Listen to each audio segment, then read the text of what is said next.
প্রিয় শুভানুদ্দেবৃন্দ, সকলে জানাচ্ছি আন্তরিক শুভেচ্ছা অভিনন্দন।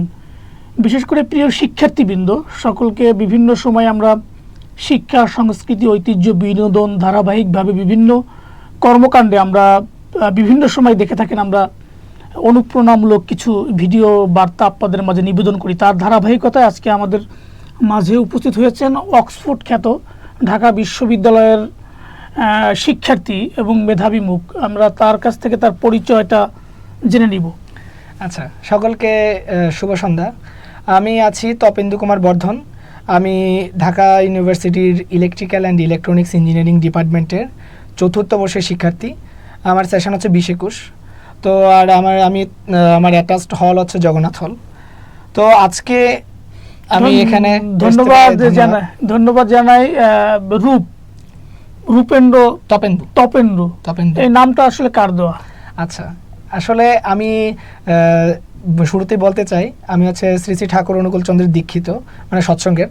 তো আমাদের একটা কালচার আছে যে আমরা যদি কোনো নবজাতক শিশু জন্মগ্রহণ করে তাহলে আমরা নামের জন্য হচ্ছে আমরা আমাদের যে ঠাকুর বাড়ি আছে, ঠাকুর বাড়িতে আমরা হচ্ছে নিবেদন করি। তো ওখান থেকে আমাদের বিভিন্ন মানে আমাদের পিতৃপুরুষদের সাথে হচ্ছে রিলেটেড লেখে নামকরণ করা হয়। সেই হিসাবে আমার নামটা স্বাভাবিকই সব ধর্মের যখন নবাগত শিশুর আগমন হয় এই পৃথিবীতে, তখন যার যার ধর্মের সৃষ্টিকর্তা বা যার যার ধর্মের এই কিছু মহাজনদের বা কিছু মহাপুরুষদের সমন্বয় করেই তাদের একটা টিম গঠন করেই নামকরণ করা হয় যে কোনো ধর্মে, এবং সেখানে একটা নামকরণের দিনও থাকে যে অমুক দিন ভালো দিন ধার্য করে একটা নামকরণ করা হয়। যে ঢাকা ভার্সিটিতে আপনি চান্স পেলেন এবং আপনি 20-21 সেশনের শিক্ষার্থী।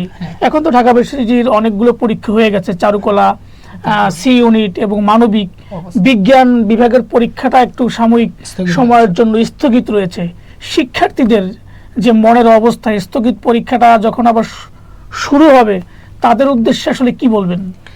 আচ্ছা, আসলে ব্যাপারটা হচ্ছে যদি কোনো পরীক্ষা স্থগিত হয়ে যায় তো ওখান থেকে আবার এটাকে কাম ব্যাক করে আবার এই প্রিপারেশনটা নেওয়াটা একটু কঠিন হয়ে যায়। যেমন আমার মনে আছে আমি হচ্ছে কোভিডের কারণে আমাদের এইচএসসি পরীক্ষাটা স্থগিত হয়ে যায়, তার পরবর্তীতে আর আমাদের হচ্ছে ওইভাবে পরীক্ষা নেওয়া হয় নাই। তো ওই পরীক্ষাটা স্থগিত হয়ে গেলে একটা যে প্রিপারেশন থাকে, প্রিপারেশনটা একটা ব্রেক হয়ে যায়। তখন আবার কয়েকদিন পরে আবার ওই মানসিকভাবে ওই প্রিপারেশনটা নেওয়া, কারণ পরীক্ষার মধ্যে কি সবাই অনেক কিছু পারি আমরা, কিন্তু ওই যে মানসিক একটা যে প্রিপারেশন, ওই প্রিপারেশনটা আসল। যে আমার 1 ঘন্টা পরীক্ষায় আমি অনেক কিছু পারি, কিন্তু 1 ঘন্টা পরীক্ষায় সবগুলো জিনিস আমার হচ্ছে ডেলিভার করতে পারার যে একটা মেন্টাল প্রিপারেশন, ওইটা জরুরি।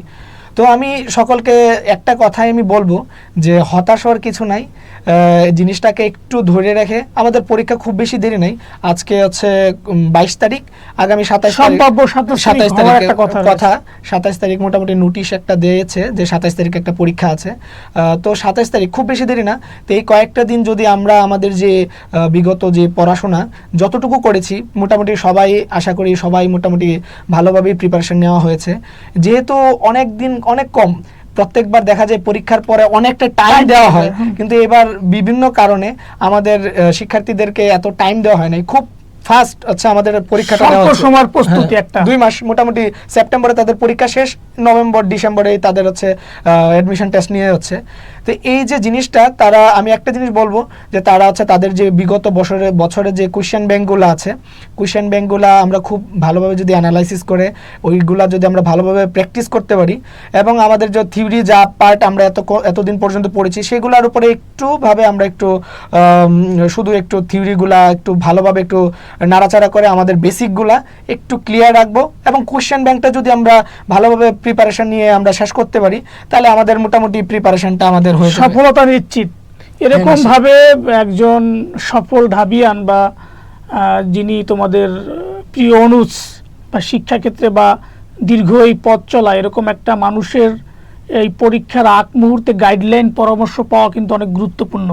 তো আমি বলি এটা ভর্তি পরীক্ষা না, ভর্তি যুদ্ধ। একটা সিটের পিছনে অনেকগুলো শিক্ষার্থীকে যুদ্ধ করতে হয়, এবং 12টা বছর বাবা মার স্বপ্নের সফল একটা ভার্সিটিতে বিশ্ববিদ্যালয়ে চান্স পাওয়ার কৃতিত্ব সকল শিক্ষার্থীরই একটা মনের আশা।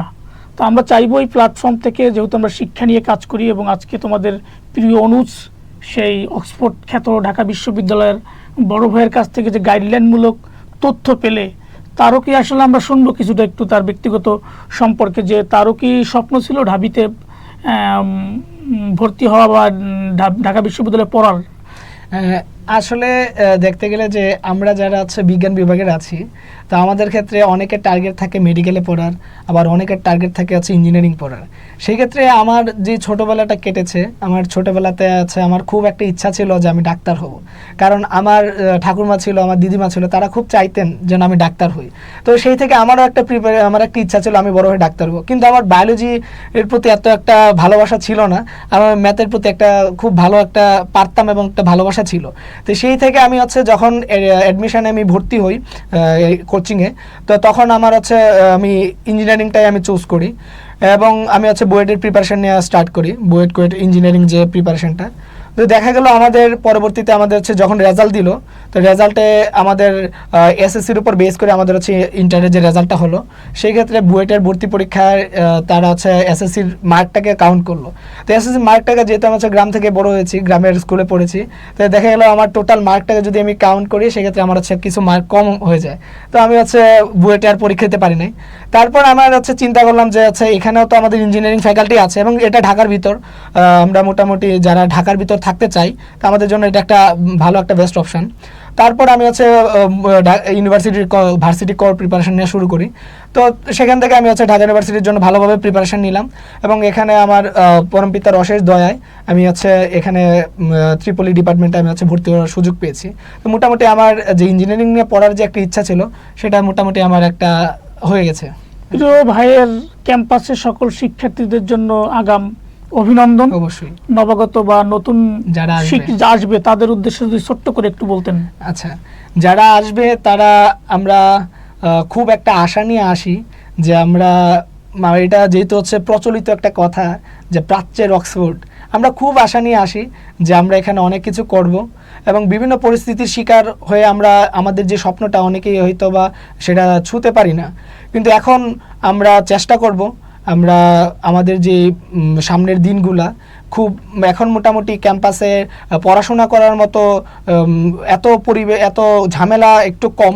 আগে অনেক ধরনের ঝামেলা আমরা ফেস করতে হয়েছে, রুম সংকট অনেক কিছু, কিন্তু এখন আমাদের যে প্রত্যেকের জন্য আমাদের একটা টেবিল আছে পড়ার জন্য, বিছানার একটা বেড আছে, তা আমাদের এখন টার্গেট একটাই, আমাদের শুধুমাত্র ভালোভাবে পড়াশোনা করা। তো ভালোভাবে স্বপ্নটা আমাদের পূরণ করার জন্য আমাদের একটু কষ্ট করতে হবে। আমরা যারা এখন অ্যাডমিশনে পরীক্ষা দিব সামনে, তো অ্যাডমিশনটা আমাদের জন্য ভালো হয়, আমাদের বাবা মার একটা স্বপ্ন থাকে যে তারা আমাদের পিছনে অনেক অর্থ, অনেক শ্রম, অনেক কিছু ব্যয় করতেছে, তাদের এই স্বপ্নটা পূরণ করা আমাদের একান্ত দায়িত্ব, আমাদের কর্তব্য। তো আমরা যারা আছি সন্তানেরা, আমরা আমাদের বাবা মার সেই স্বপ্নটাকে পূরণ করার জন্য আর কয়েকটা দিন একটু কষ্ট করে আমরা ভালো করে একটা অ্যাডমিশন যুদ্ধে আমরা জয়ী হওয়ার জন্য আমরা একটা পরীক্ষা দিব এবং তাদের মুখে একটা হাসি আমরা দেখতে চাই। তো সবার জন্য শুভকামনা। আমরা যারা আমাদের এখানে আসতে পারবেন ঢাকা ইউনিভার্সিটিতে তাদের জন্য অবশ্যই শুভকামনা, যারা চান্স পাবে না তারা কোথাও না কোথাও পড়বে তাদের জন্য শুভকামনা, তাদের বেস্ট তারা যেন পেয়ে যায়। সকলের জন্য আমার এই একটা বার্তা, শুভকামনা। ধন্যবাদ, অনেক ভালো লাগলো। অনাকাঙ্ক্ষিতভাবে এই আপনার গুরুত্বপূর্ণ পরামর্শ এই সময়টাই, এই শিক্ষার্থীরা সব পড়া অনেকটা হতাশ থাকে, অনেকটা বা হচ্ছে নিজেকে হারিয়ে ফেলে, খেল হারিয়ে ফেলে। এই সময় কোনো বড় ভাই, কোনো বড় আপু, সবচেয়ে বড় বাবা মার সাপোর্টটা ভেঙে পড়ার সময় তাদের সাপোর্ট নিয়েই সন্তানরা উৎসাহ পেয়ে সামনের দিকে এগিয়ে যায়। এই শুভকামনাই থাকবে এবং আপনারও উত্তর সাফল্য কামনা করছি। আপনার এই শিক্ষা জীবন শেষে সামনের দিনগুলো অনেক সুন্দর কাটুক, সাবলীল কাটুক এবং আপনার বাবা মার স্বপ্ন পূরণ হোক। অনেক ভালো থাকবেন। Thank you.